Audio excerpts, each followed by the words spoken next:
অনন্য স্টোরি সকল প্রকার পার্ট গল্প দেখতে আমাদের চ্যানেলটি সাবস্ক্রাইব করে পাশে থাকা বেল আইকনটিতে ক্লিক করে অল নোটিফিকেশন অন করে দিন।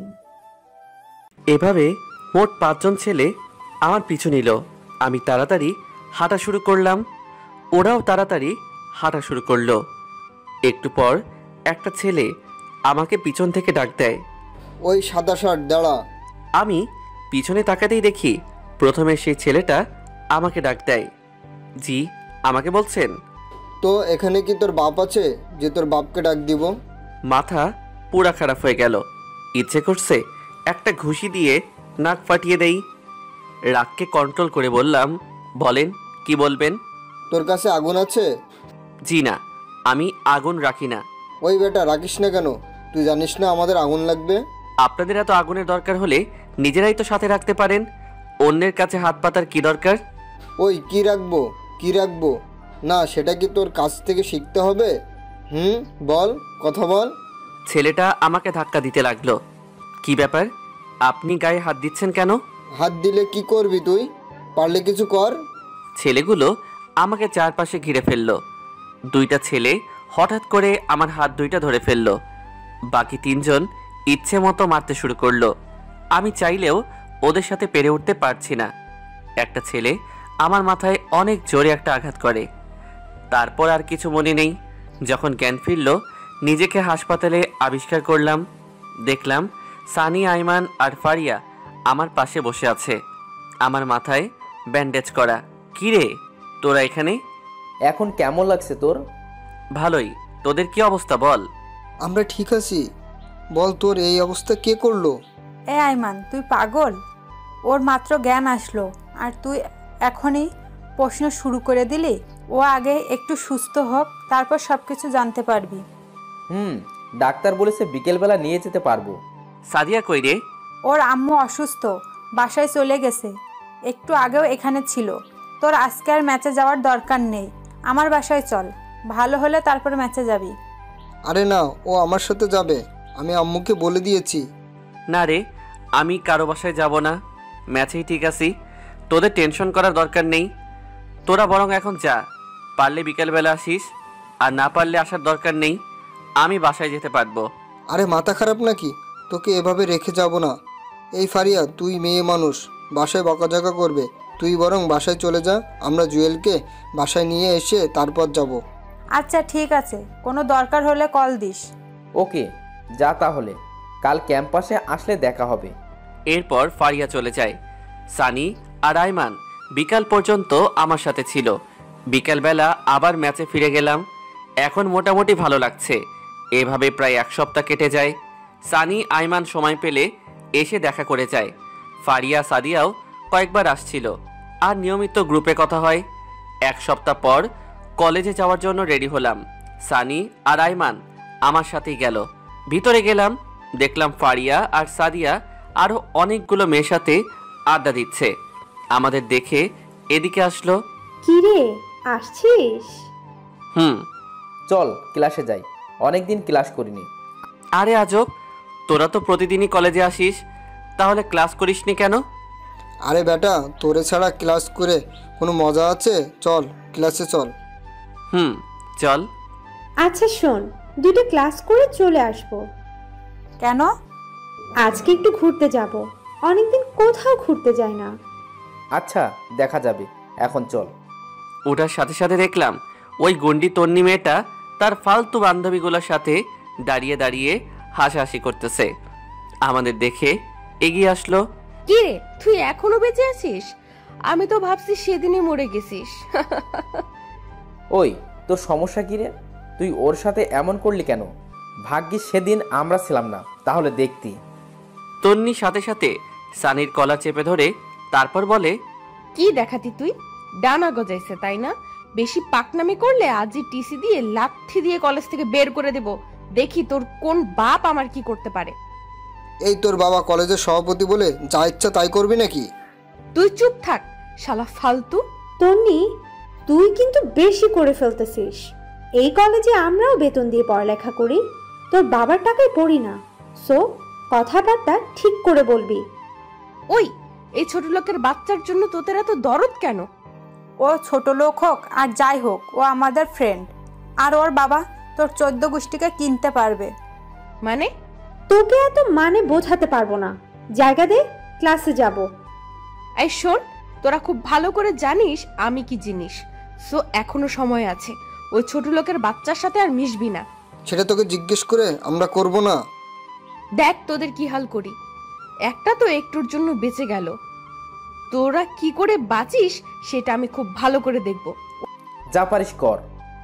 আমি এতক্ষণ দাঁড়িয়ে দাঁড়িয়ে ওদের কথাগুলো শুনতেছিলাম। ক্লাসে গিয়ে নীরবে বসে রইলাম। কিরে, কি ভাবছিস? আমার জন্মই হয়েছে শুধু ভেজালের মধ্যে পড়ার জন্য মনে হয়। আরে টেনশন করিস না, সব ঠিক হয়ে যাবে। তারপরও তন্নি যদি তোদের কোনো ক্ষতি করে, ওর তো বিশ্বাস নেই। আরে কিছু করতে পারবে না। তারপরও একটু পর স্যার আসলো, এসে প্রি টেস্ট পরীক্ষার কথা জানিয়ে দিয়ে গেল। 1 সপ্তাহ পর পরীক্ষা। স্যার চলে যাওয়ার পর ক্যান্টিনে গিয়ে নাস্তা করে বাসায় চলে আসলাম। বাকিরাও বাসায় চলে যায়। এই 1 সপ্তাহ আর ক্যাম্পাসে যাইনি। যদি তন্নি মেয়েটা কোনো ঝামেলা করে, পরে দেখা যাবেই, পরীক্ষাটাই মিস হয়ে যাবে। তার চেয়ে ভালো কলেজে না যাওয়াটাই উত্তম। সানি আর আইমানের সাথে বিকালবেলা বসে বসে আড্ডা দিতাম। দেখতে দেখতে পরীক্ষার দিন চলে আসলো। রেডি হয়ে কলেজে চলে গেলাম। গেটের সামনে আইমানের সাথে দেখা। কিরে, আসছিস? আমি তোর জন্য দাঁড়িয়ে আছি। বাকিরা কোথায়? ওরাও ছিল, আমি পাঠিয়ে দিয়েছি। ও আচ্ছা, চল হলরুমে যাই। হলরুমে গেলাম। সানিকে দেখলাম এক দৃষ্টিতে সাদিয়ার দিকে তাকিয়ে আছে। আমি গিয়ে ওর কাঁধে হাত দিলাম। কিরে, কি দেখোস? আরে মামা, চলে আসছিস? ওদিকে কি দেখোস? সাদিয়াকে নাকি পাশেরটাকে? আরে না, তোরা আসছিস না দেখে ওদিকে তাকিয়ে রইলাম আর কি। বুঝি, সব বুঝি। ফ্রেন্ড হই, আমাদের ভুলেও অন্য কিছু চিন্তা করিস না। পরে দেখবি ফ্রেন্ডশিপটাই নষ্ট হয়ে গেছে। তুই শালা এক লাইনে বেশি বুঝিস। আচ্ছা বাদ দে, ভিতরে চল। চল। ভিতরে গিয়ে সিট নাম্বার খুঁজতে লাগলাম। অবশেষে মাঝখানের একটা টেবিলে আমার সিট পড়ল। আমার পাশেই দেখি তন্নির সিট। মেয়েটা প্রথমে বসে বসে আড্ডা দিচ্ছিল। আমাকে দেখে যেন মাথায় আকাশ ভেঙে পড়ল। তারপর বলল, ওই কুত্তা, তুই এখানে কেন? এই, ভদ্রভাবে কথা বলেন। এখানেই আমার সিট, তাই আমি এখানে। কিন্তু তুই আমার পাশে বসতে পারবি না। সেটা আপনি স্যারকে বলেন, আমি এখানেই বসবো। সেদিনের মায়ের কথা ভুলে গেছিস? আজকেও তোর একই অবস্থা করব। যা পারেন করেন, বাট আমি এখান থেকে অন্য কোথাও যাচ্ছি না। দেখ আমি কি করি। দূর, এই মেয়েটা থেকে যতই দূরে থাকতে চাই ততই কাছে চলে আসি। আল্লাহ জানে আজকে আমার কপালে কি আছে। তন্নি উঠে চলে গেল। বাইরে গিয়ে প্রিন্সিপাল স্যারকে ডেকে নিয়ে আসলো। কি ব্যাপার জুয়েল, সমস্যা করতেছ কেন? স্যার বিশ্বাস করেন, আমি কিছু করিনি। উনি বলছে আমি নাকি এখানে বসতে পারবো না। কেন, এখানে বসলে সমস্যা কি? না স্যার, এই ছোট লোকের বাচ্চা আমার সাথে বসতে পারবে না। ওর কোনো যোগ্যতা আছে আমার সাথে বসার? সবগুলো স্টুডেন্ট আমার দিকে তাকিয়ে আছে। স্যার তন্নিকে বলল, বসার মধ্যে আবার যোগ্যতা কিসের? আর ও অনেক ভালো ছেলে। আপনার এত কথা শোনার জন্য আপনাকে ডাকিনি। আপনি জাস্ট ওকে এখান থেকে উঠতে বলেন। এটা কোন ধরনের বিয়াদবি? আপনি কি ওঠাবেন নাকি আমি আব্বুকে কল দিয়ে আপনার ব্যবস্থা নিতে বলবো? না না না, তোমার আব্বুকে বলার দরকার নাই, আমি ওকে উঠতে বলছি। বাবা কিছু মনে করো না, তুমি ওই পিছনের বেঞ্চটাতে গিয়ে বসো। কিন্তু স্যার। প্লিজ বাবা, আমার কথাটা শুনো। Okay sir. তারপর আমি পিছনে চলে গেলাম। রাগে পুরো শরীর গরম হয়ে গেল। ইচ্ছে করছে আগের রূপে ফিরে যাই আর দেখিয়ে দেই জুয়েল কি জিনিস। মুহূর্তেই বাবার বলা কথাগুলো মনে পড়ে গেল। নিজের রাগকে কন্ট্রোল করে পিছনে গিয়ে বসলাম। পরীক্ষা শুরু হয়ে গেল। প্রশ্ন মোটামুটি কমন পড়েছে, ভালোই লিখলাম। তন্নি নাকি ফার্স্ট গার্ল। আমার টার্গেট তন্নিকে যেভাবেই হোক পিছাতে হবে। সেই টার্গেট নিয়ে আমি আমার মতো পরীক্ষা দিচ্ছি। এভাবে সবগুলো পরীক্ষা শেষ হয়ে গেল। আমি সবার শেষে যেতাম আর সবার আগে চলে আসতাম। চাইতাম না আর কোনো ঝামেলা হোক। মাঝে মাঝে সানি আর আইমান এসে বাসায় দিয়ে যায়। পরীক্ষার পর 7 দিন বন্ধ দেয়। সানি, আইমান, সাদিয়া আর ফারিয়া সিদ্ধান্ত নিল কোথাও ঘুরতে যাবে। আমাকে বলল, বাট আমার পকেটে কোনো টাকা ছিল না। তাদেরকে মিথ্যা কথা বললাম যে আমি টিউশনি রেখে যেতে পারবো না, হয়তো পরে দেখা যাবে। আমার টিউশনিটাই চলে গেছে। পরে ওরাও আর ঘুরতে যায়নি। এমনি প্রতিদিন বিকেলবেলা সবাই মিলে আড্ডা দিতাম। আজকেই বন্ধের শেষ দিন, সন্ধ্যার সময় টিউশনিতে গেলাম। গিয়েই তো মাথায় আকাশ ভেঙে পড়ার মতো অবস্থা। আমি যেই বাসায় পড়াই সেই বাসায় তন্নি বসে বসে টিভি দেখতেছে। আমাকে দেখেই রেগে লাল হয়ে বলে, ওই ছোট লোক, তুই এখানে কেন? আমি কোনো কথা না বলে পড়ার রুমে চলে গেলাম। এখানে কোনো কথা বললে মেয়েটা আমাকে বারবার ছোট করবে। এখানে অন্তত আমার একটা মান সম্মান আছে। আমি গিয়ে পড়াতে শুরু করলাম। আমার স্টুডেন্টকে জিজ্ঞেস করলাম, ও তোমার কে হয়? ও আমার ফুফাতো বোন, আপনি চিনেন নাকি? না, এমনি। আরে ভাইয়া, ও তো আপনাদের ওই কলেজে পড়ে, দেখেননি কখনো? একবার মনে হয় দেখেছিলাম, সেই জন্যই তোমাকে জিজ্ঞেস করলাম। আচ্ছা বাদ দাও, তুমি বই বের করো। তারপর বই বের করে পড়াতে শুরু করলাম। তনি আমাকে দেখেই ওই মামিকে, মানে আমার স্টুডেন্টের আম্মুকে বারবার কি যেন বলতেছে। ওর মামিও কি যেন চিন্তা করলো, তারপর কাকে কল দিয়ে কথা বলল। আমি ওই দিকে খেয়াল করলাম ওরা কি করতেছে, কিন্তু স্পষ্ট বোঝা যাচ্ছে না। আমি পড়ানো শেষ করে যেই বাইরে চলে যাব, এমন সময় স্টুডেন্টের আম্মু এসে আমাকে বলে, এই নাও কি এখানে আন্টি? তোমার এই মাসের বেতন। কিন্তু আন্টি, আমার তো এখনো মাস শেষ হয়নি। জানি, কিন্তু তোমার পড়ানো আমাদের ভালো লাগছে না, তাই আমরা লিজার জন্য অন্য টিচার ঠিক করেছি। তোমাকে আর আসার দরকার নেই। মুহূর্তেই পায়ের নিচ থেকে মাটি সরে যেতে লাগলো। এই দুইটা টিউশনি দিয়েই আমি পড়ালেখার খরচ চালাই, খাওয়া দাওয়া করি। আর তন্নি আমার পেটে লাথি দিল। বাহ, আসলে নিয়তি কি থেকে কি করে বলা যায় না। আমি আর কোনো কথা না বলে ওই বাসা থেকে চলে আসলাম। তন্নিকে দেখলাম দাঁড়িয়ে দাঁড়িয়ে হাসতেছে। ফকিন্নি, তোরে যদি কোনোদিন জায়গা মতো পাই তখন বোঝাবো জুয়েল কি জিনিস। আপাতত এই শহর, এই ক্যাম্পাসে নতুন, তাই কিছু করছি না। নিজের ফাউন্ডেশনটা ঠিক করে নেই, তারপর দেখবি। পরের দিন কলেজ খুলল, কিন্তু গেলাম না। কেমন যেন বিরক্তি লাগছে। সানি, আইমান অনেকবার কল দিছে, ধরিনি। রাস্তায় বের হলাম, যদি দুই একটা টিউশনি পাই তাহলে আপাতত চিন্তাটা কমবে। কিন্তু এই নিষ্ঠুর শহরে কোনো কিছু সহজে পাওয়া যায় না। মাথার উপর বাবার ছায়া যে কি জিনিস এখন হাড়ে হাড়ে বুঝতেছি। ইচ্ছে করছে আবার আব্বু আম্মুর কাছে ফিরে যাই, কিন্তু সেটা অসম্ভব। আমি যেই কাজগুলো করেছি সেগুলোর জন্য আব্বু আম্মু জীবনেও আমাকে ক্ষমা করবে না। সেদিন বাসায় এসে খাওয়া দাওয়া না করেই ঘুমিয়ে গেলাম। ঘুম থেকে উঠে দেখি ফারিয়া কয়েকবার কল দিয়েছে। আমি ব্যাক করলাম। কিরে, কি অবস্থা? ওই হারামি, কল ধরিস না কেন? সরি রে, ঘুমিয়েছিলাম। বল কি হয়েছে? কালকে ক্যাম্পাসে আসিসনি কেন? কালকে তোকে স্যাররাও অনেক খুঁজেছিল। কেন, আমি আবার কি করলাম? আগে বল, টিট দিবি? আচ্ছা বাবা, দিব। এখন বল কি হয়েছে? তুই আমাদের ডিপার্টমেন্টের মধ্যে ফার্স্ট হয়েছিস। আরে কি বলিস, সত্যি নাকি? তোর কি মনে হয় আমি মিথ্যা বলছি? আচ্ছা ঠিক আছে, তোরা ক্যাম্পাসে থাক, আমি আসতেছি। তাড়াতাড়ি রেডি হয়ে কলেজে চলে গেলাম। মনের মধ্যে অন্যরকম একটা আনন্দ বয়ে যাচ্ছে। তন্নিশালী, এবার ঠেলা বুঝ।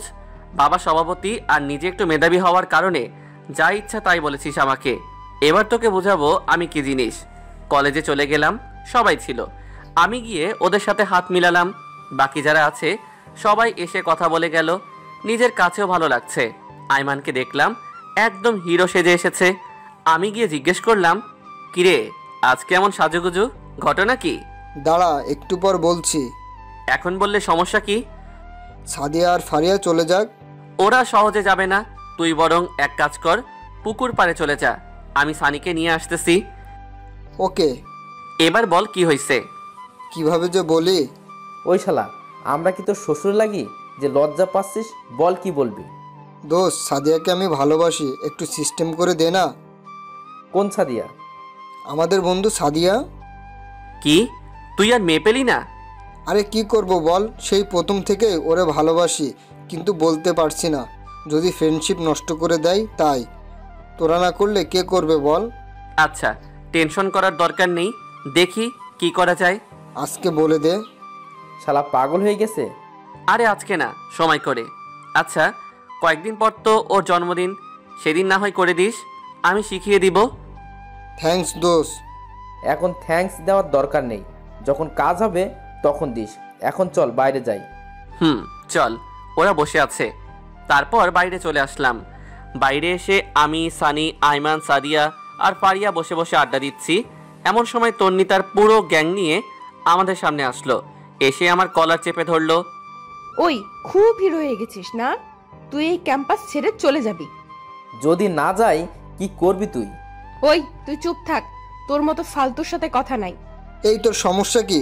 সবসময় গুন্ডামি মাস্তানি ছাড়া আর কোনো কাজ নেই তোর? দাঁড়া, তোরও ব্যবস্থা নিতেছি। খুব পাখা গজাইছে তাই না? ওই তোকে যেন দ্বিতীয়বার আর না দেখি। কি করবি দেখলে? তোর তো সাহস কম না, তুই আমার মুখে মুখে তর্ক করিস। দেখ এবার আমি কি করি। আরে যা যা, যা পারিস কর, আমার চুলও ছিঁড়তে পারবি না। দেখবি কি করি, এখনো সময় আছে, চলে যা। ধুর, মেজাজটাই খারাপ করে দিল। না, আর এখানে থাকবো না। আমার জন্য আমার বন্ধুদেরও সমস্যা হতে পারে। আইমান আর সাদিয়ার রিলেশনটা করে দিয়েই চলে যাব। কলেজ শেষ, চলে যাচ্ছি। এমন সময় একটা ছেলে আমাকে পিছন থেকে ডাক দেয়। তাকাতেই দেখি বিশেষ দ্রষ্টব্য, ভুল ত্রুটি ক্ষমা ও সুন্দর দৃষ্টিতে দেখবেন। আর ভালো লাগলে লাইক কমেন্ট করে সাথে থাকবেন। আপনাদের লাইক কমেন্ট দেখলে মনে হয় গল্পটা আপনাদের ভালো লেগেছে এবং আপনারা গল্পটা পড়েছেন, আর তাতে করে আমারও পরবর্তী পর্বটা দেওয়ার আগ্রহ বেড়ে যায়।